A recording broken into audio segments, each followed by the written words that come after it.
Hello students, I hope आप सभी बढ़िया होंगे। आप सभी का स्वागत करता हूं AKTU B pharmacy first semester के इस लेक्चर में। यहां पर आप इस वीडियो में क्लियर करेंगे वो सभी पॉइंट जो आपके सिलेबस से संबंधित है फर्स्ट सेमेस्टर को लेकर। स्टूडेंट, आप सभी लोग इस लेक्चर को बहुत ही ध्यान से देखें, बहुत ही अच्छे से समझें, अपने रिक्वायरमेंट्स को आप कमेंट में डालें। देखिए, जो भी क्लासेस चल रही हैं, ये सभी क्लासेस का वीडियो तभी आएगा जब चैप्टर कंप्लीट हो जाएगा। जब आपका एक यूनिट कंप्लीट होगा, उसके बाद ही डिस्क्रिप्शन में दिया गया जो न्यू टेलीग्राम चैनल है। देखिए, इसके पहले आप हो सकता है कि वायरल बायोलॉजी के टेलीग्राम चैनल में रहे हों। जो लोग पहली बार वीडियो को देख रहे हैं, तो जो इस वीडियो के डिस्क्रिप्शन में नया टेलीग्राम चैनल है, उस पर आप एक बार क्लिक करके देख लें कि आप उसमें ज्वाइन हैं।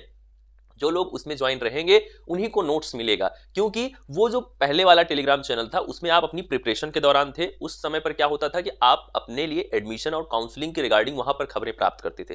अब आपको आपका नोट्स हो, और उसके साथ साथ नोट्स के साथ साथ आपके लिए जो वीडियोस भी होंगे लेक्चर के, उनके लिंक वगैरह, इंपॉर्टेंट क्वेश्चन, इंपॉर्टेंट डेट, तो ये सारी चीजें इस नए टेलीग्राम चैनल में आपको सेंड किया जाएगा। बाकी यूट्यूब चैनल यही रहेगा लेक्चर के लिए और हर चीज के लिए। तो इसके लिए तो आप बिल्कुल निश्चिंत रहिए। तो स्टार्ट करते हैं इस नए लेक्चर को, और साथ में आपको पूरा एकदम अच्छे से सारा सिलेबस यहाँ पर कंप्लीट करवाया जाता है। हेलो स्टूडेंट्स, स्वागत है आप सभी का एक और जबरदस्त लेक्चर में। वायरल बायोलॉजी यूट्यूब चैनल पर आप सभी का स्वागत है। यदि आप पहली बार वीडियोस को देख रहे हैं, पहली बार आप इस लेक्चर को देख रहे हैं इस चैनल पर, तो तुरंत आप सब्सक्राइब करके जुड़ जाइए।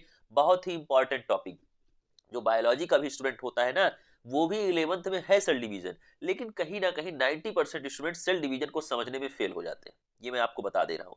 बहुत ही आसानी से मैं आपको चीजों को समझाऊंगा, फिगर पे समझाऊंगा, क्योंकि जब आप किसी चीज को चित्र के माध्यम से समझते हैं तो चीजें दिमाग में बहुत अच्छे से बैठ जाती हैं।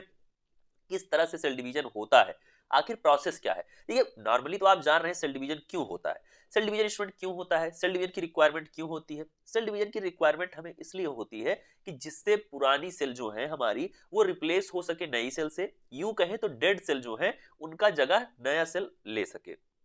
या फिर आपको कोई इंजरी हो गई, कोई भी चोट चपेट लग गई भैया, अब वहां पर क्या होगा कि नई सेल को आना है। मान लीजिए आप जा रहे थे, कहीं पर थोड़ी सी भी चोट लगी, वहां पर ब्लीडिंग हुई, कट वगैरह लग गया, अब उसको रिपेयर होना है, तो वहां पर नई सेल को आना होगा। और वो नई सेल कैसे आएंगी, सेल डिवीजन से आएंगी। क्योंकि कोई भी चीज, दुनिया की जो भी चीज बनी हुई है, वो पहले से रही किसी चीज से ही बनी है। जैसे आप हैं, तो आप पहले से रही कुछ चीजों से बने हैं। यानी कि पहले से रही चीज क्या थी, आपके माँ बाप। आपके माँ बाप थे, इसलिए आज आप हैं। तो पहले से कुछ ऐसा था जिसकी वजह से आज है, और जो कल होगा, वो भी जो भी चीजें भविष्य में होगी, वो आज की उपस्थित चीजों के हिसाब से ही होगी। ये आपको समझ आना चाहिए। तो वही है सेल डिवीजन। कि सेल डिवीजन इसी चीज में हेल्प करता है कि जो भविष्य में जो सेल है, वो अभी की एग्जिस्टिंग सेल से, यूं कहें तो पेरेंट सेल, यानी कि पुरानी सेल से नई सेल का बनना ही क्या है, सेल डिवीजन है। कुछ नहीं, मतलब एक व्यवहारिक भाषा में आप समझिए। टेक्निकल टर्म तो बुक में लिखा ही गया है, इस नोट्स में लिखा गया है। स्टूडेंट, चैनल को आप सब्सक्राइब करके जुड़ जाएंगे तो निश्चित तौर पर आपको बी फार्म फर्स्ट सेमेस्टर के सभी लेक्चर इस यूट्यूब चैनल पर फ्री ऑफ कास्ट मिलेंगे। नोट्स आपको मिलेंगे। नोट्स के लिए डिस्क्रिप्शन में दिया गया जो न्यू टेलीग्राम ग्रुप है, उसी पर नोट्स आएगा। नोट्स के लिए जल्दबाजी मत कीजिए, जब ये यूनिट समाप्त होगी उसके पहले पहले ये नोट्स आपके पास होगा।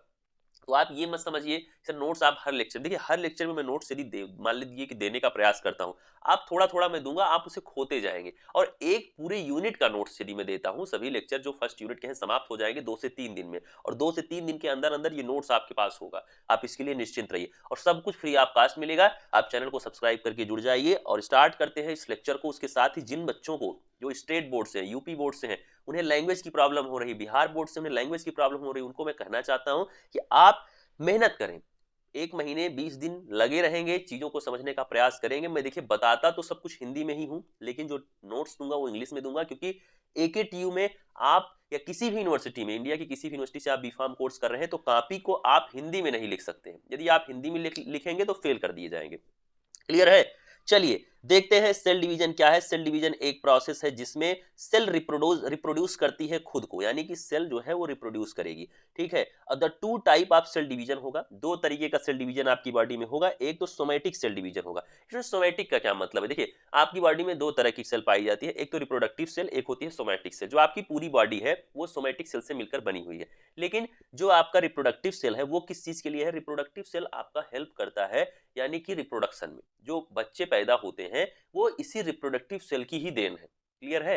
तो रिप्रोडक्टिव सेल उसी के काम आती है कि भविष्य में जनरेशन टू जनरेशन जो है, कि जनरेशन को आगे बढ़ाया जा सके, एक तरीके से आप कह सकते हैं ना, बच्चे को जन्म दिया जा सके, जो स्पर्म होता है उसकी जो सेल है वो है। तो यहाँ पर क्या है कि जो सोमैटिक सेल है वो क्या है, उससे होल बॉडी का निर्माण हो रहा है, पर रिप्रोडक्टिव सेल जो है वो आपकी हेल्प कर रही है उस प्रोसेस में, ठीक है, बच्चे को जन्म देने में।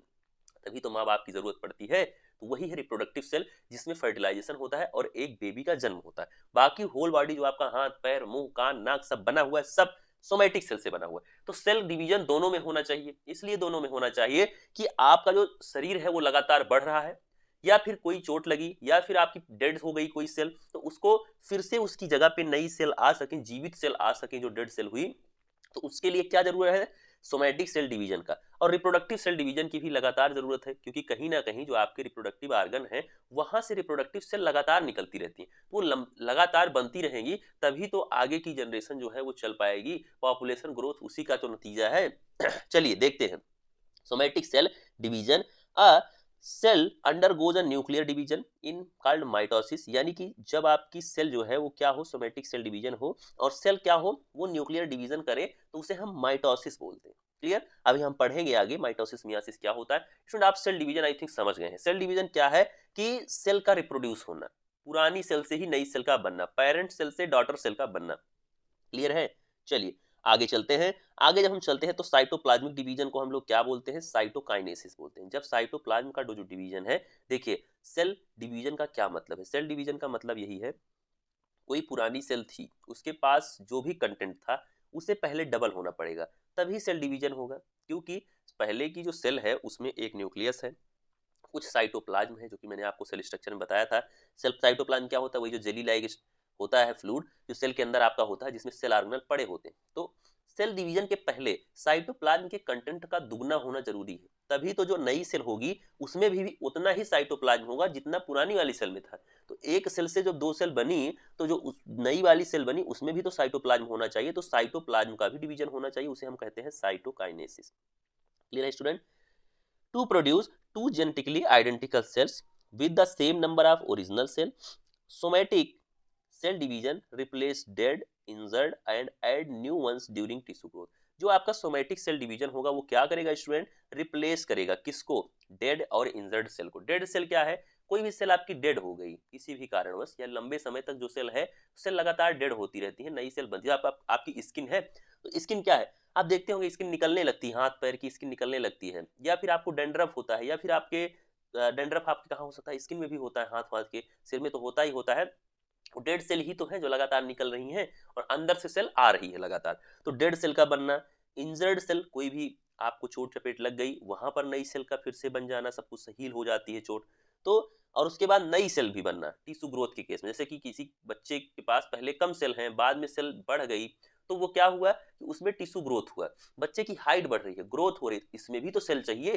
तो ये तीनों केसेस में कौन रिस्पॉन्सिबल है, सोमैटिक सेल डिवीजन। क्योंकि सोमैटिक सेल डिवीजन ही होगा जिस डिवीजन से आप, जो कि आपके पूरा होल बॉडी आपका बना हुआ है, किसी भी मल्टी सेलुलर ऑर्गेनिज्म का, मल्टी सेलुलर यूनिसेलुलर आप जानते हैं ना, मल्टी सेलुलर वो होते हैं ऑर्गेनिज्म जो बहुत सारी सेल से मिलकर बने होते हैं, यूनिसेलुलर ऑर्गेनिज्म वो होते हैं जो एक सेल से मिलकर बने होते हैं, जिनका पूरे मतलब जैसे कि आपके पास लाखों सेल हैं और किसी काम को कर रही हैं, लेकिन वहीं यूनिसेलुलर में किसी अमीबा में एक ही सेल सारे काम करती है, चाहे रिस्पायरेशन हो, चलने का हो, डाइजेशन हो, वही एक ही सेल सब कुछ कर डालती है। तो लेकिन जो मल्टी सेलुलर ऑर्गेनिज्म है स्टूडेंट, उनमें मोस्ट ऑफ द सेल जो है वो क्या है, आपकी जो मेजॉरिटी में है वो आपकी सोमैटिक सेल ही है। क्लियर है? चलते हैं आगे। सेल साइकिल क्या है, सेल साइकिल, आखिर सेल किस तरह से सेल डिवीजन में जाती है, यानी एक सेल जो पहले से है वो किस तरह से सेल डिवीजन करके नई सेल को उत्पन्न करेगी, अब हम जानते हैं उसी के बारे में। सबसे पहले चैनल को सब्सक्राइब करके आप लोग जुड़ जाइए, जो लोग भी नए हैं। यदि आपको ये लेक्चर मजा आ रहा है तो तुरंत एक हार्ट आप जरूर छोड़ें, कमेंट सेक्शन में अपने दोस्तों में शेयर करें, क्योंकि इससे बेस्ट लेक्चर नहीं हो सकता है, ये मुझे बिल्कुल अच्छे से पता है। बस आप जितना ज्यादा शेयर करेंगे स्टूडेंट की पहुंच उतनी ज्यादा बनेगी चैनल पर। चलिए देखते हैं, क्योंकि देखिए चीजें मैं अच्छी आपको दे सकता हूँ, डिलीवर कर सकता हूँ, लेकिन लोगों तक पहुंचाना वो आपका भी काम है, आपकी भी एक जिम्मेदारी है इस चैनल के साथ।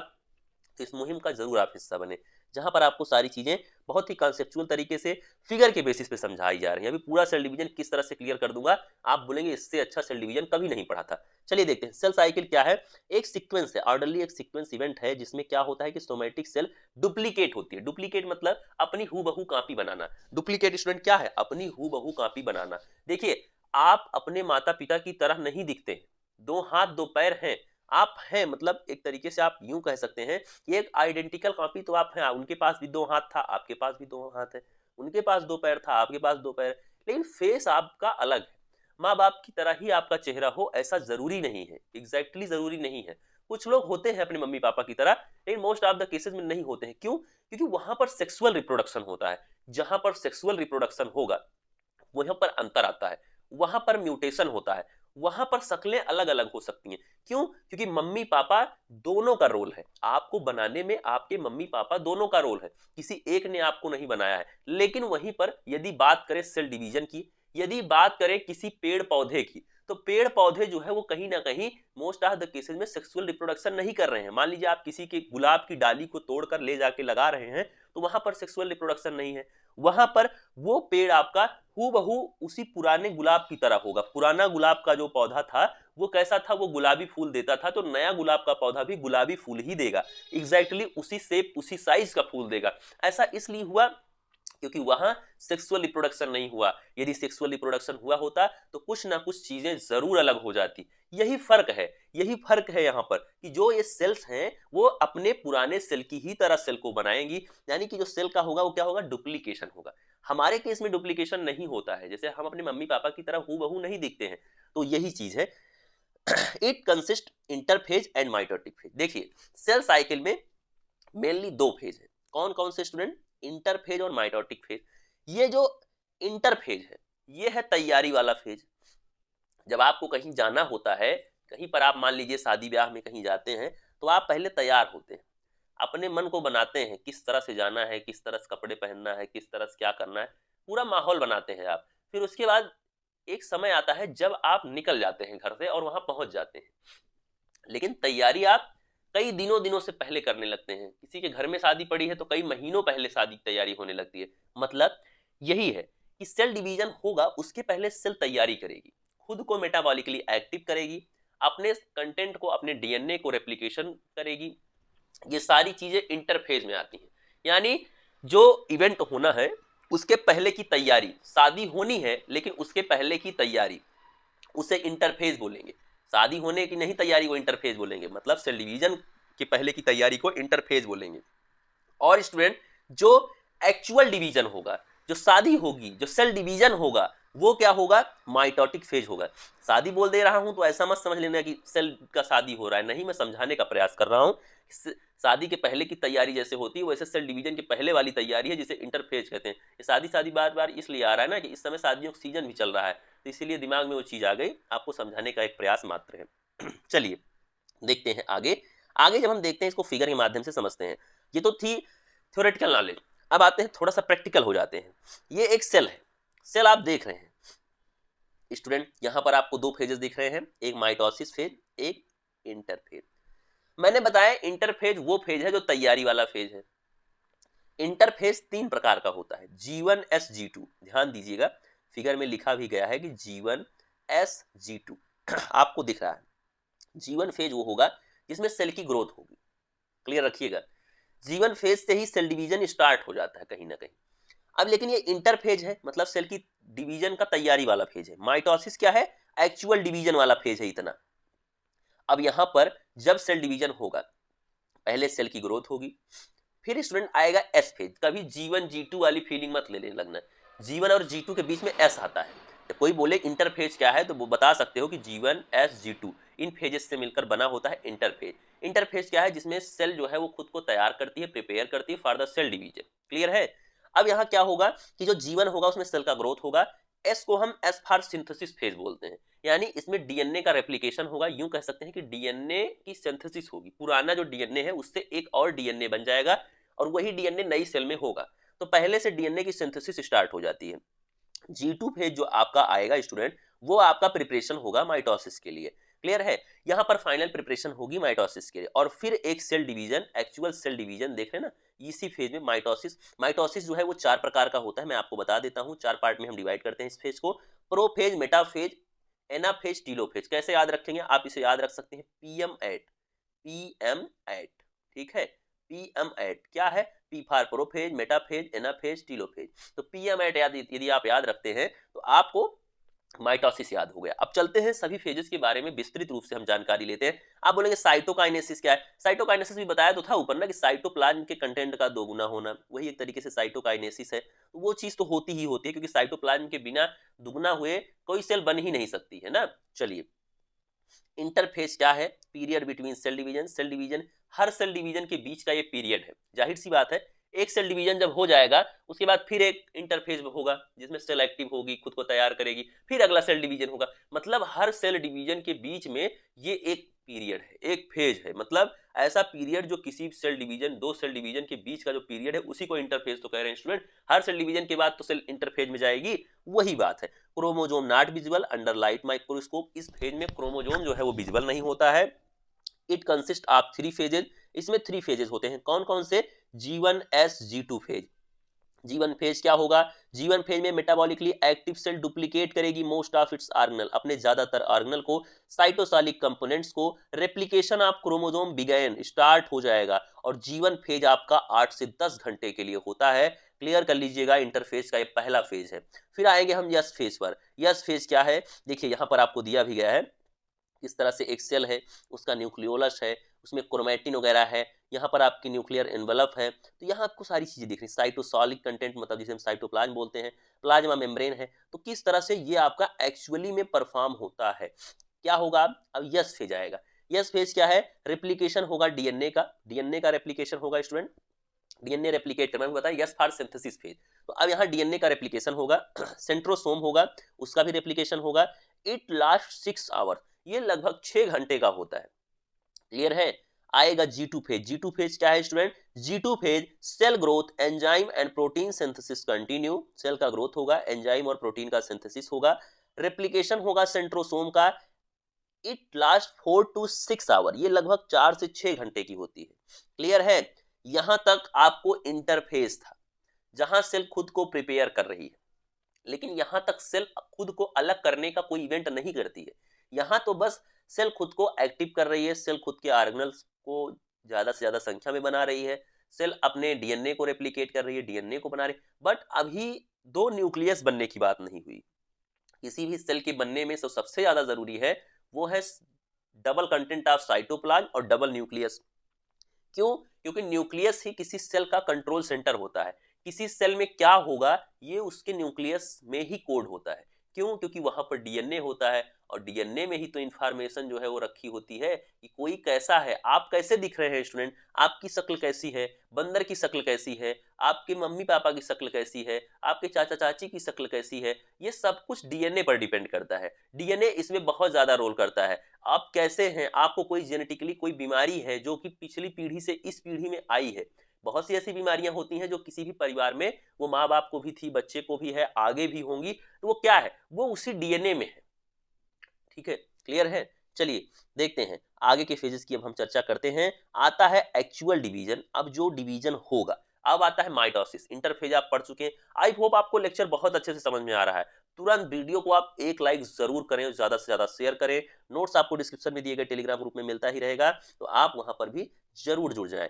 चलिए, माइटोसिस क्या है? माइटोसिस है nuclear division, distribution of two set of chromosome into separate nuclei. आते हैं माइटोसिस के फर्स्ट फेज यानी कि प्रोफेज पर स्टूडेंट। तो प्रोफेज क्या है? प्रोफेज सबसे पहले पढ़ लेते हैं थ्योरी को, फिर चित्र में समझते हैं। Chromatin fibre condense into paired chromatid. जो आपका क्रोमैटिन फाइबर है अब वो कंडेंस हो जाएगा और क्या बना लेगा? वो क्रोमैटिड बना लेगा, pair of chromatid.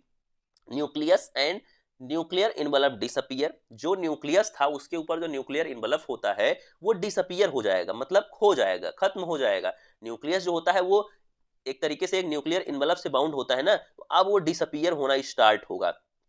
Each chromosome moves to an opposite pole of the cell.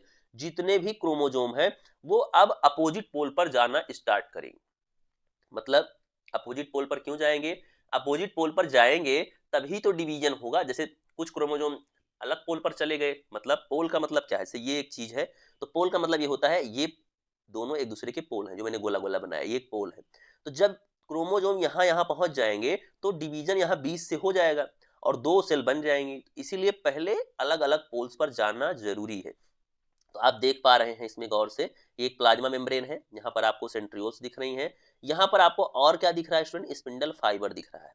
यहाँ पर आप देख रहे हैं न्यूक्लियर इन्वलप जो कि आपको सेल के बाहर दिख रही है, ये अब डिसअपीयर होगी, ये धीरे धीरे खत्म होगी। ये जब खत्म होगी तभी ये जो इसके अंदर के क्रोमोजोम है कुछ अलग जगह जाएंगे, मतलब एक पेयर अलग जगह जाएगा, एक पेयर अलग पोल पे जाएगा, मतलब दोनों दोनों तरफ अलग अलग साइड मूव करने लगेंगे।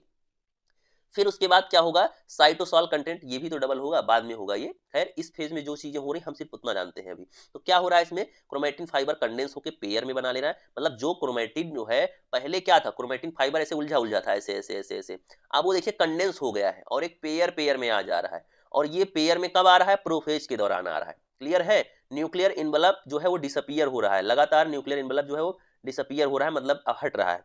उसके बाद ईच क्रोमोजोम, सभी क्रोमोजोम अपोजिट पोल पर जा रहे हैं सेल के। आती है मेटाफेज। मेटाफेज क्या है स्टूडेंट, देखिए मेटाफेज, इसका नाम ही मेटाफेज है। और मेटाफेज जब शब्द आता है तो मेटाफेजिक प्लेट याद रखिएगा। मेटाफेज और मेटाफेजिक प्लेट क्या है स्टूडेंट, मेटाफेज फिगर के माध्यम से आप समझिएगा, सभी क्रोमोजोम, जो आपको 4 क्रोमोजोम दिख रहे थे वो बिल्कुल बीचों बीच एक प्लेट में अरेंज हो जाएंगे, मतलब एक लाइन में अरेंज हो जाएंगे, जिसे हम बोलते हैं मेटाफेजिक प्लेट में अरेंज होना। किसका, क्रोमोजोम का। देखिए पहला जो स्टेप है वो यही है कि क्रोमोजोम का अलग अलग पोल पर जाना, क्रोमोजोम का डबल होना, यानी कि डीएनए का डबल होना, इंपॉर्टेंट यही है। और यही सबसे ज्यादा रोल यहाँ पर आपको दिख रहा है। तो यहाँ पर क्या है कि क्रोमोजोम आपका डबल था, वो दोनों एक पोल पर आ चुके हैं। क्लियर। और जो यहाँ पर सेंट्रियोल है वो आपका क्या कर रहा है, वो आपके क्रोमोजोम से जाके अटैच होने का प्रयास कर रहा है। देखिए नीचे दिया भी गया है मेटाफेज में क्या हो रहा है। मेटाफेज सेंट्रोमियर, जो सेंट्रोमियर है आपका, आप chromatid pair line up at metaphasic plate और इक्वेटोरियल प्लेट, चाहे आप उसे बोले मेटाफेजिक प्लेट पर क्रोमेटिड पेयर आके लाइन अप हो जा रहे हैं, या फिर इक्वेटोरियल प्लेट भी उसे बोल सकते हैं। आप M for metaphase, M for metaphasic plate याद रखेंगे, बिल्कुल दिक्कत नहीं है। तो यहाँ पर क्या है कि एक सेल के अंदर ये बिल्कुल बीचों बीच इस तरह से एक प्लेट में अरेंज होते हैं, जिसे हम मेटाफेजिक प्लेट बोलते हैं। अगला फेज होगा एनाफेज। एनाफेज स्टूडेंट क्या है, अब एनाफेज में यहाँ पर मामला होगा कि जो आपका सेंट्रियोल है, उस सेंट्रियोल से जो आपके यहाँ पर देखिए सेंट्रियोल जो है वो आपका क्या करेगा, अटैच हो जाएगा, किससे, क्रोमेटिड से, क्रोमेटिड से अटैच होगा और उसे खींचेगा किस तरफ, पहले यहां बीचों बीच था, अब यहां से सेंट्रियोल से निकलने वाले स्पिंडल फाइबर इससे अटैच हो जाएंगे, किससे, आपके सिस्टर क्रोमेटिड से। सिस्टर क्रोमेटिड क्या है, क्रोमोजोम का हाफ पार्ट जो है उसे हम सिस्टर क्रोमेटिड एक तरीके से बोल रहे हैं, ठीक है। क्रोमोजोम जो है वैसे पेयर में होता है ना, ऐसे पेयर में होता है, ऐसे पेयर में होता है। तो यहां से ऐसे हम बीच से ऐसे किसी चीज को निकाल लें, एक धागे को निकाल लें, जब एक धागा निकल जाएगा उसे हम सिस्टर क्रोमेटिड बोलेंगे। क्लियर है। तो वही चीज है, इस सेंट्रियोल से निकलने वाले स्पिंडल फाइबर आपके सिस्टर क्रोमेटिड से अटैच होंगे और फिर उसे अलग अलग पोल पर अपनी तरफ खींचना स्टार्ट करेंगे। जब खींचना स्टार्ट करेंगे तो यहाँ पर एक क्लीवेज फरो बनेगा। क्लीवेज फरो मतलब एक ऐसे गड्ढे की तरह बनता हुआ जाएगा और लास्ट में यही गड्ढा सट के एक सेल डिवीजन कर देता है। बट एनाफेज में सिर्फ इतना हो रहा है कि ये अलग अलग पोल्स पे जा रहे हैं ना, सेंट्रियोल से, जानते हैं थ्योरी में लिखा भी गया है, क्या लिखा गया है, centromere split identical set of chromosome, मतलब जो सेंट्रोमियर है वो क्या कर रहा है, स्प्लिट कर रहा है आइडेंटिकल सेट ऑफ क्रोमोसोम को और मूव करवा रहा है कहां, अपोजिट पोल ऑफ सेल की तरफ। Chromatid term as chromosome appeared as V shape. अब जो क्रोमेटिड है वो क्या है कि जो क्रोमोजोम है वो वी शेप के दिख रहे हैं, उसी को हम क्रोमेटिड बोल रहे हैं ना, सिस्टर क्रोमेटिड वही है। देखिए ऐसे ऐसे है था पहले क्रोमोजोम, फिर वो बीच बीच से टूट टूट के अलग अलग पोल पर जाने लगा, अलग अलग तरफ, मतलब सेल के दोनों एंड पर जाने लगा, तो वी शेप का ही तो बना स्टूडेंट, तो उसी को हम क्रोमेटिड बोलते हैं। क्लियर है, बहुत अच्छे से आप चीज को समझ चुके हैं और आप माइटोसिस के यहाँ पर फोर्थ फेज यानी कि टीलोफेज पर आ चुके हैं। टीलोफेज क्या है स्टूडेंट, अब टीलोफेज जो था वो क्या था, आपका क्रोमेटिन फिर से क्या हो चुका है, बन चुका है। अब आप जो क्रोमेटिड सिस्टर क्रोमेटिड थे वो फिर से अलग अलग न्यूक्लियस बना चुके हैं, टीलोफेज में बना लेंगे। यही तो एंड फेज होगा माइटोसिस का, पीएम एट, पीएम एट, बार बार बोल रहा हूं। तो पीएम एट का मतलब क्या है, प्रोफेज, माइट, उसके बाद मेटाफेज, एनाफेज, टीलोफेज। तो सब कुछ हो चुका है, सब कुछ डिवाइड हो चुका है, बस क्या होना है आपका, अब यहाँ सिर्फ साइटोप्लाज्मिक कंटेंट का एग्जैक्टली सेल का डिवीजन नहीं हुआ है, बाकी आपका सारा काम हो चुका है। तो यहाँ पर क्या है, न्यूक्लियर इन्वलप फिर से आ गई हैं, पहले जो डिसअपियर हुई, क्योंकि क्रोमोजोम का अपोजिट पोल पर तभी जाएगा क्रोमोजोम जब न्यूक्लियर इन्वलप डिसअपियर होगा। अब क्रोमोजोम अलग अलग पोल पे जा चुका है तो फिर से न्यूक्लियर इन्वलप आएगी, तभी तो नई सेल में सब कुछ वैसे ही होगा जैसे पुरानी सेल में था, पेरेंट सेल में वही चीज हो गया है। तो आप फिगर के माध्यम से देख पा रहे हैं, इसका भी न्यूक्लियस अपना बन चुका है, इस सेल का भी अपना न्यूक्लियस बन चुका है। क्लीवेज फरो जो है साइटोकाइनेसिस जिसे हम बोलते हैं वो और तेजी से बन चुका है। और उसके बाद फिर आप देखेंगे आगे जब आप फिर से आते हैं, न्यूक्लियर इन्वलप एंड न्यूक्लियलाई, न्यूक्लियलाई जो है आपकी वो रीअपियर होगा, यानी कि न्यूक्लियर इन्वलप और आपका न्यूक्लियोलाई वो फिर से आ जाएगी। जो न्यूक्लियर इन्वलप यानी कि न्यूक्लियर जो आपका न्यूक्लियस का मेम्ब्रेन है उसे हम न्यूक्लियर इनवेलप बोलते हैं, वो फिर से आ चुकी है। न्यूक्लियोलाई भी फिर से आ चुकी है, अब जो डिसअपीयर हो गई थी, खो गई थी, खत्म हो गई थी, और वो खत्म होना उसका जरूरी था क्योंकि बिना उसके खत्म हुए सेल डिवीजन नहीं हो सकता था।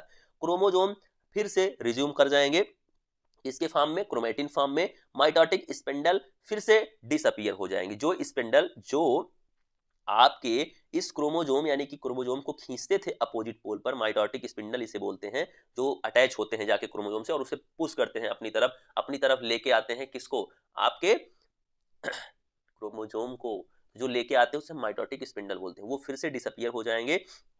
फिर क्या होगा स्टूडेंट, ये सब कुछ होने के बाद अब साइटोकाइनेसिस। क्यों होगा साइटोकाइनेसिस, भाई सब कुछ तो बट गया लेकिन अब साइटोप्लाज्म को भी तो अलग होना यहाँ से जरूरी है, उसके लिए स्टूडेंट होगा साइटोकाइनेसिस। किस तरह से होगा साइटोकाइनेसिस, आप देख पा रहे हैं कि कॉन्ट्रेक्टाइल रिंग जो है वो क्रिएट होगी क्लीवेज फेरो के बीच में, और फिर यहाँ से आपका completed nuclear envelope surround decondensing chromosome यहाँ पर आपका बन चुका है, जो कि आपके क्रोमोजोम जो है वो अब फिर से न्यूक्लियर इनवेलप बन चुके हैं। और फिर यहाँ से देखिए एक्चुअली में यहाँ पे साइटोकाइनेसिस मतलब अब साइटोप्लाज्म का कंटेंट भी है जो है वो क्या हो जाएगा, बट जाएगा, क्लियर, और दो सेल बन जाएंगी।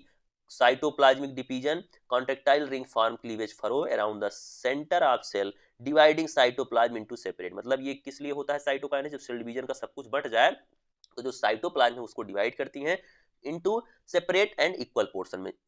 मतलब क्या होना चाहिए, इक्वल पोर्शन में बटे, कि दोनों सेल के पास साइटोप्लाज्मिक कंटेंट हाफ हाफ हो जाए। अब हाफ हाफ क्या, जो पेरेंट सेल थी उतने ही होंगे, क्योंकि पहले डबल करता है बाद में फिर डिवीजन होता है ना।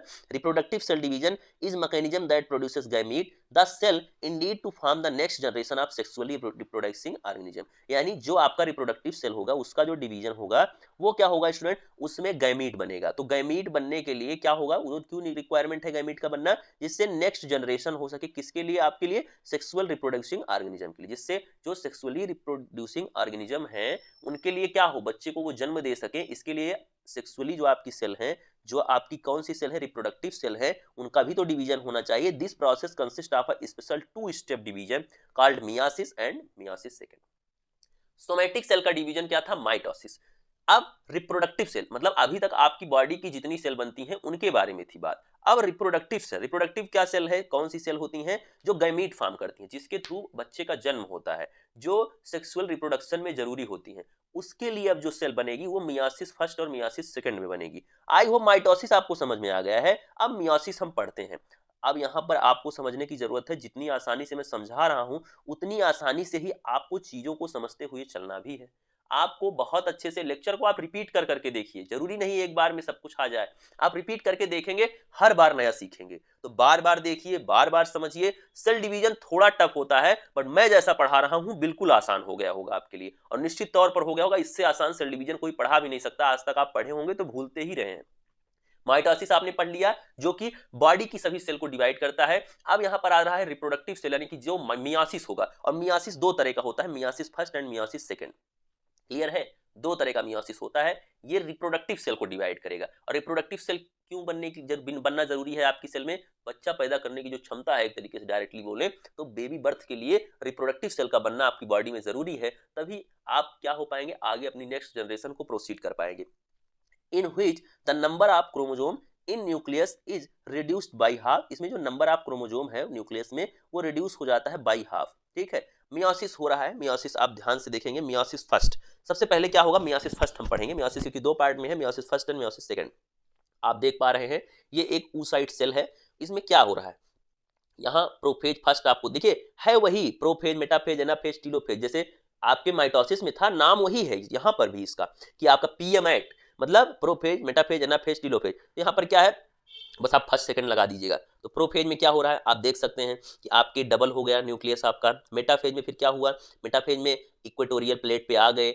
फिर क्या होगा, स्प्लिंडल यहाँ से निकलेंगे, माइटोटिक स्प्लिंडल। उसके बाद वो क्या करेंगे, अपोजिट पोल पर खींचेंगे। देखिए अपोजिट पोल पर खींचना स्टार्ट हो गया, अपोजिट अटैच होकर अपोजिट पोल पर खींच रहे हैं। फिर टीलोफेज क्या होगा, टीलोफेज में दोनों जो है डिवाइड हो रहे हैं, फरोलाइक स्ट्रक्चर बन गया। अब यही चीज, इसी तरह की चीजें नेक्स्ट जनरेशन में प्रोसीड कर जाएंगी। क्लियर है, नेक्स्ट में प्रोसीड कर जाएंगी। फिर वहां पर प्रोफेज सेकंड स्टार्ट हो जाएगा। प्रोफेज सेकंड भी ठीक इसी तरह से होगा, और वहां भी क्या होगा, इसी तरह से माइटोटिक नई सेल जो बनी है वो फिर से जाएंगी मियोसिस सेकंड में। वहां पर फिर से वही प्रोसेस, सेम प्रोसेस रिपीट होगा कि फिर से सेल की जो आपके क्रोमोजोम है, क्रोमेटिन फाइबर, वो क्रोमोजोम में बदलेंगे, यानी कि पेयर में आएंगे। फिर वो एक इक्वेटोरियल प्लेट यानी कि मेटाफेज में क्या होता है कि मेटाफेजिक प्लेट पे अरेंज होना, उस पर अरेंज होंगे, फिर इस पे स्पिंडल जो है वो उसको खींचेगा अपने अलग अलग पोल की तरफ काट के, मतलब आधा आधा, दोनों का आधा आधा अलग अलग पोल पर जाता है ना एनाफेज में, तो वो दोनों को अट्रैक्ट करेगा, फिर अलग अलग में फिर से डिवाइड हो जाएगा और फिर एक पोलर बॉडी और एक जाइगोट का फॉर्मेशन हो जाएगा। जो पोलर बॉडी फॉर्मेशन होगा उसका फर्दर कोई डिवीजन नहीं होता है, या आप ध्यान दीजिएगा। चलिए यहां तक आप समझ चुके हैं, अब आगे चलते हैं और सबको और विस्तृत रूप से हम जानते हैं थ्योरी के माध्यम से। ये तो फिगर के माध्यम से आपने समझ लिया है कि मियासिस फर्स्ट और मियासिस सेकंड क्या होता है।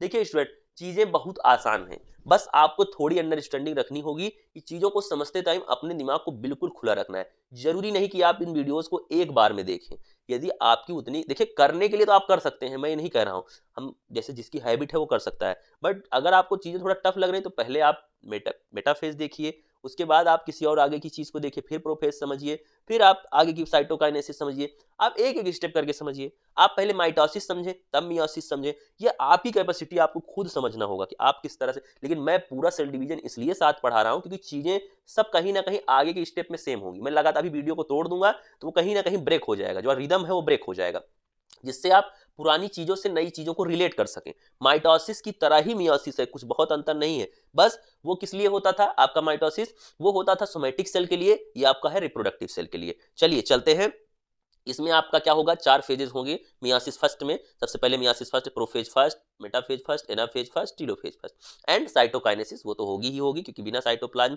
के डिवीजन के तो सेल डिवीजन कंप्लीट ही नहीं हो सकता है स्टूडेंट। तो यहाँ पर क्या है, प्रोफेज में क्या होगा, सबसे पहले it is extended phase in which the chromosome shorten and thicken, जहां पर क्रोमोसोम शार्टेन होगा और थिकन हो जाएगा। न्यूक्लियर इनवलप, जैसे कि पहला माइटोसिस में भी यही होता था कि न्यूक्लियर इनवलप, पहले स्टेप में न्यूक्लियर इनवलप का क्या होना है, डिसअपियर होना है, न्यूक्लियोलाई का डिसअपियर होना है, क्योंकि वो जब तक हटेगा नहीं न्यूक्लियर इनवलप जब तक नहीं हटेगा तब तक क्रोमोसोम फ्री नहीं होंगे, तब तक क्रोमोसोम अपोजिट पोल पर जा ही नहीं सकते हैं, जब तक उनके ऊपर कवरिंग है तब तक कहां जा पाएंगे। घर में आप बंद है कमरे में, मैं कुंडी लगा दिया, आप घर के बाहर कैसे जा पाएंगे। तो वही बात है कि घर के बाहर जाना है तो पहले दरवाजा हटाना होगा, पहले बाउंड्री तोड़नी होगी, तो वही बात है। अब यहाँ क्या है कि माइटोटिक स्पिंडल फॉर्म होंगे, फिर से हमेशा प्रोफेज में याद रखो कि nuclear envelope disappear, nucleoli disappear and mitotic spindle form, हर जितना भी प्रोफेज होगा ये चीज होगा ही होगा। अब यहाँ क्या होगा, 2 इवेंट होंगे that are not seen in mitotic prophase. अब यहाँ 2 ऐसे होंगी चीजें जो आपने माइटोटिक में नहीं देखा होगा, ठीक है, माइटोटिक प्रोफेज में आप नहीं देखे, माइटोसिस वाले में आपने ये चीज नहीं देखी, जो यहाँ पर आप मियोसिस के प्रोफेज में देख रहे हैं। क्या है वो, अकर during prophase first of meiosis. First पहला क्या चीज है जो डिफरेंट है माइटोसिस से मियोसिस में, क्या डिफरेंट है वही मैं आपको बताने चल रहा हूं। क्या है, first the 2 sister chromatid of each pair of homologous chromosome pairs of an event called synapsis. इस इवेंट को हम क्या बोले, पहली चीज यही होती है कि जो सिस्टर क्रोमेटिड है वो ईच पेयर जो है वो होमोलॉगस क्रोमोसोम पेयर ऑफ में, ठीक है, एन इवेंट, और इस इवेंट को हम क्या कहते हैं, सिनेप्सिस बोलते हैं। The resulting 4 chromatid form a structure called tetrad. जो ये रिजल्टिंग 4 क्रोमेटिड आपके होते हैं स्ट्रक्चर, इसे हम क्या कहते हैं, टेट्राड बोलते हैं। क्लियर है स्टूडेंट, ये डिफरेंस है। सेकेंड पार्ट जो आपका माइटोसिस से मियोसिस का प्रोफेज डिफरेंट है, वो क्या है, part of second chromatid of 2 homologous chromosome, homologous मतलब same, homologous chromosome may be exchanged with one another such an exchange between part of non sister। Clear है स्टूडेंट, तो ये आपके क्या होंगे, जेनेटिकली डिफरेंट होंगे। जो ये आपके होमोलॉगस क्रोमोसोम है वो मे भी एक्सचेंज हो सकते हैं एक दूसरे से। ध्यान दीजिएगा, दूसरा चेंज क्या हो रहा है, जो होमोलॉगस क्रोमोसोम है वो क्या हो सकते हैं, एक्सचेंज हो सकते हैं एक दूसरे। इसीलिए तो जो सेक्सुअल रिप्रोडक्शन होगा, जो रिप्रोडक्टिव सेल होंगी, उससे जो नई सेल बनती है उनमें थोड़ा सा डिफरेंस आ जाता है, यही अंतर है, इसीलिए आ जाता है। जो सोमैटिक सेल है वो अपनी पुरानी सेल की ही तरह होती हैं, लेकिन जो रिप्रोडक्टिव सेल है वो यही चीज हो रहा है कि जो क्रोमेटिड है, जो आपका सेकंड पार्ट में क्या हो रहा है, जो क्रोमेटिड ऑफ 2 होमोलॉगस क्रोमोसोम है वो एक्सचेंज हो सकता है। क्लियर, विथ वन अनदर, एक दूसरे के साथ एक्सचेंज होने के चांस। तो यहाँ पर स्टूडेंट जो सेकंड पार्ट है उसमें आपका क्या हो सकता है कि आपका जो प्रोफेज होगा मियोसिस वाला, इसमें क्या होगा, जो सिस्टर क्रोमेटिड है वो एक्सचेंज होने के चांस है। कैसे एक्सचेंज हो सकते हैं, देखिए जब वो दोनों अलग अलग हो रहे हैं उस दौरान क्या हो सकता है कि कोई सिस्टर क्रोमेटिड किसी में भी जा सकता है। क्लियर है, उस समय उसमें एक्सचेंज पॉसिबल है, और इसी से क्या होता है, जेनेटिकली डिफरेंट चीज आ जाती है। ऐसा हो सकता है कि जो कैरेक्टर आपके मम्मी पापा में था वो आपको ना मिल के आपके नानी या फिर आपके बाबा का कैरेक्टर मिल जाए। ये इसीलिए होता है, क्यों होता है, इसलिए होता है क्योंकि यहाँ पर जेनेटिकली डिफरेंट चीजें आ सकती हैं। क्लियर है? आई होप आप समझ चुके हैं प्रोफेज फर्स्ट को। अब यहाँ पर हम चलते हैं क्रोमेटिड डिस्कार्ड क्रॉसिंग ओवर। ये जो प्रोसेस है, जो आपका जीन चेंज हो जाता है, जेनेटिकली डिफरेंट हो जाता है, इसे हम क्रॉसिंग ओवर बोलते हैं। ठीक है, मतलब जो नेक्स्ट सेल बन रही है, रिप्रोडक्टिव सेल जो पहले से थी, उससे जो नई सेल बन रही है वो कुछ डिफरेंट हो जाए, उसके जीन में कुछ डिफरेंट हो जाए, वही है crossing over. Due to crossing over the resulting cell are genetically unlike each other, मतलब एक दूसरे की तरह जेनेटिकली नहीं होती हैं और genetically unlike the starting cell that produce them. Clear है स्टूडेंट? कि जेनेटिकली डिफरेंट हो जाएंगी। मेटाफेज फर्स्ट क्या होगा? In this phase the tetrad form by the homologous pair of chromosome line up. अब यहाँ पर जाहिर सी बात है कि लाइन अप होंगे मेटाफेजिक प्लेट पे, और फिर क्या होगा? With homologous chromosome side by side, जो होमोलॉगस क्रोमोसोम होंगे वो साइड बाय साइड अरेंज हो जाएंगे मेटाफेजिक प्लेट में। क्लियर है? जो टेट्राड आपका फॉर्म हुआ था, टेट्राड मतलब वही जो 4 क्रोमोसोम आपके थे पेयर्स में, उन्हीं को हम टेट्राड बोलते हैं। ठीक है, ट्राई टेट्रा आप जानते हैं, तो कुछ अंतर नहीं है, वही चीज है। एनाफेज में क्या हो रहा है? अब यहाँ पर क्या होगा? एनाफेज में member of each homologous pair of chromosome separate as they are pulled to opposite pole. जैसे आपके माइटोटिक वाले फेज में, यानी कि माइटोसिस में अलग, माइटोटिक और माइटोसिस एक ही चीज है। तो माइटोटिक या माइटोसिस वाले फेज में जो आपके अपोजिट पोल पर माइक्रोट्यूब्यूल्स अटैच्ड हो रहे थे सेंट्रोमियर से, और फिर क्रोमेटिन अलग अलग पोल पे जा रहा था, वही प्रोसेस हो रहा है। Held by centromere remain together the centromere split and sister chromatid separate, और सिस्टर क्रोमेटिड सेपरेट हुआ। सिस्टर क्रोमेटिड स्टूडेंट आप समझ रहे हैं इस टर्म को? सिस्टर क्रोमेटिड वो है जो क्रोमोसोम का एक हाफ पार्ट है या एक पार्ट है। एक क्रोमोसोम को हम सिस्टर क्रोमेटिड बोल रहे हैं। क्रोमोसोम हमेशा पेयर में होता है, जहां वो अनपेयर होगा उसे हम सिस्टर क्रोमेटिड बोलेंगे। क्लियर है? टीलोफेज क्या होगा? सबसे लास्ट का फेज यही होता है, चाहे माइटोसिस हो चाहे मियासिस हो। एंड साइटोकाइनेसिस, यानी कि टीलोफेज फर्स्ट को और साइटोकाइनेसिस को एक साथ समझाया गया है। तो क्या है कि टीलोफेज में क्या होगा? Resulting cell contains the haploid number of chromosome. जो रिजल्टिंग सेल होगी, जो सेल बनेगी, वो क्या होगी? हैप्लॉइड नंबर ऑफ क्रोमोसोम होगा। अब यहाँ स्टूडेंट ध्यान दीजिएगा, यही डिफरेंस है। क्या डिफरेंस है? रिजल्ट में डिफरेंस आ गया। क्या डिफरेंस आ गया? जो आपकी सोमेटिक सेल थी उसके पास 2 पेयर ऑफ क्रोमोसोम थे। क्लियर? मतलब 2 पेयर ऑफ नहीं, मतलब 1 पेयर ऑफ क्रोमोसोम थे। तो वहां पर क्या था कि 1 पेयर ऑफ जो क्रोमोसोम थे, 23 दूना 46। ठीक है, अब यहां पर जो है वो आपकी जो सेल होगी स्टूडेंट, यहां पर ध्यान से सुनिएगा, 2 नहीं होती है, ये मैंने सिर्फ ऐसे बोल दिया। ठीक है, वो पेयर नहीं, 2 क्रोमोसोम होते हैं। तो पेयर या बोलो या फिर 2 बोलो, तो सोमेटिक सेल में होता था। बट जो यहां सेल बन रही है उसके पास हैप्लॉइड नंबर ऑफ क्रोमोसोम है। कैसे? हम कहते हैं ना कि जो रिप्रोडक्टिव सेल होती हैं, मम्मी पापा से जो कैरेक्टर आते हैं किसी बेबी में, वो कैसे आते हैं? हाफ ऑफ द क्रोमोसोम, जैसे एक्स एंड वाई होते हैं क्रोमोसोम। ठीक है, मतलब जो मेल होता है उसमें एक्स वाई होता है, जो फीमेल होती है उसमें एक्स एक्स होता है। तो जब ड्यूरिंग मान लीजिए कि फर्टिलाइजेशन जो मम्मी से है, जो मदर से है, वहां से क्या आया? एक्स आया। फादर से वाई आया, तो हम कहते हैं कि ये जो बेबी होगा वो क्या होगा? वो बॉय होगा, बेबी बॉय होगा। अगर एक्स एक्स दोनों से आया है, उस समय पर क्या हो जाएगा? उस समय पर एक डॉटर होगी। ठीक है, तो वहां पर आपको समझना होगा कि गर्ल होगी, बेबी गर्ल होगी। तो वहां पर आपको समझना होगा इस चीज को कि हाफ हाफ आ रहा है, पूरा नहीं आ रहा है। सोमेटिक सेल के केस में क्या है कि हर सोमेटिक सेल के पास डबल क्रोमोसोम है, मतलब पेयर में है, पेयर में है क्रोमोसोम। बट यहां पर हैप्लॉइड है, वहां पर डिप्लॉइड कंडीशन थी। हैप्लॉइड इसीलिए है जिससे दोनों का कैरेक्टर आ सके, दोनों के मिलने से किसी संतान का जन्म हुआ है, यही बात है। Because it contains only 1 member of each pair of homologous chromosome present in the starting cell. Clear है? अब यहां पर मियोसिस सेकंड हो रहा है। मियोसिस सेकंड आपको दिख रही है। प्रोफेज सेकंड में उसके बाद मेटाफेज हो रहा है, बिल्कुल सेम वैसे ही जैसे आपके माइटोसिस में होता था या मियासिस फर्स्ट में होता था। एनाफेज हो रहा है, टीलोफेज हो रहा है, उसके बाद डॉटर सेल बन जा रही है। क्लियर है स्टूडेंट? अब यहाँ पर आप मियोसिस सेकंड को समझ लें और उसके बाद हम इस टॉपिक को समाप्त भी कर पाएंगे। अब यहाँ पर क्या है कि सेकंड स्टेज ऑफ मियोसिस, मुझे पता है लेक्चर थोड़ा लॉन्ग हो रहा है स्टूडेंट, बट चलता है। थोड़ा बहुत क्या है कि एक टॉपिक अगर आप एक साथ मैं वीडियोस बना दे रहा हूँ, आप चाहें तो अपने सुटेबिलिटी के लिए क्या कर सकते हैं, उसको अलग अलग पार्ट में देख लीजिए या किसी भी तरह से देख लीजिए, थोड़ा सा ब्रेक लेके देख लीजिए। तो ये चीज़ है। बाकी एक लेक्चर एक टॉपिक में रहता है ना, ज़्यादा मजा आता है। द सेकंड स्टेज इतना लंबा है नहीं यार, इसके क्लास आपके क्लास के लेक्चर से छोटा ही है। The second stage of meiosis second also consist of 4 phases. इसमें भी 4 फेज होते हैं, prophase first, prophase, metaphase, anaphase, telophase, बस सबके पीछे पीछे सेकंड सेकंड लग गया है। These phase are similar to those that occur during mitosis. ये भी फेज जो है वो सिमिलर होते हैं जैसा कि माइटोसिस में चीजें होती थी।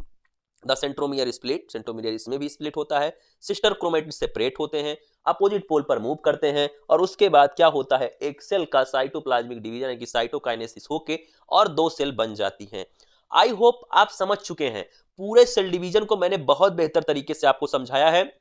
कहीं ना कहीं सेल डिवीजन किससे स्टार्ट हो रहा है? स्टार्ट हो रहा है डीएनए के रिप्लिकेशन से, एंड हो रहा है साइटोप्लाज्मिक डिवीजन से और सेल बन जा रही है।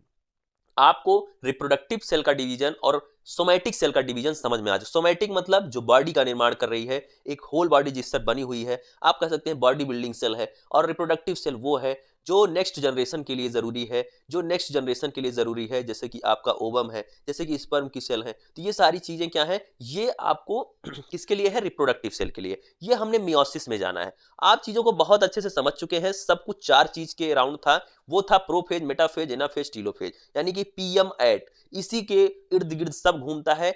मेटाफेज में हमेशा मेटाफेजिक प्लेस पर अरेंज होना, एनाफेज में हमेशा अपोजिट पोल की तरफ चीजों का जाना, टीलोफेज में फिर से एक नई सेल का बनना। प्रोफेज में क्या होता था कि सबसे पहला फेज जो होता है किसी भी डिवीजन का, उसमें सबसे पहले न्यूक्लियर इनवलप का डिसअपियर होना और उसके बाद आपका स्टार्ट होना किसका? क्रोमोजोम का अलग अलग पोल पर जाना। बहुत ही आसानी से आप चीजों को समझ चुके हैं। आई होप आपको बहुत ज्यादा मजा आया होगा, और अगर मजा आया है तो कम से कम 5 लोगों को तो जरूर शेयर करिए जिन्हें आप जानते हैं, जिन्हें इस लेक्चर की जरूरत है। आई होप ये लेक्चर आपको पसंद आया होगा और आपने बहुत अच्छे से चीजों को समझा होगा। तो जुड़े रहिए इस चैनल को सब्सक्राइब करके। मिलते हैं आप सभी से नेक्स्ट लेक्चर में कुछ नई खबरों के साथ। यदि आप एकेटीयू के छात्र हैं तो वहां पर आपको इसी चैनल पर सारी खबरें भी सेंड की जाती रहती हैं, इसी चैनल पर। तो चैनल को तुरंत आप सब्सक्राइब कर लीजिए। मिलते हैं नेक्स्ट लेक्चर में। Thank you, love you all, नमस्कार।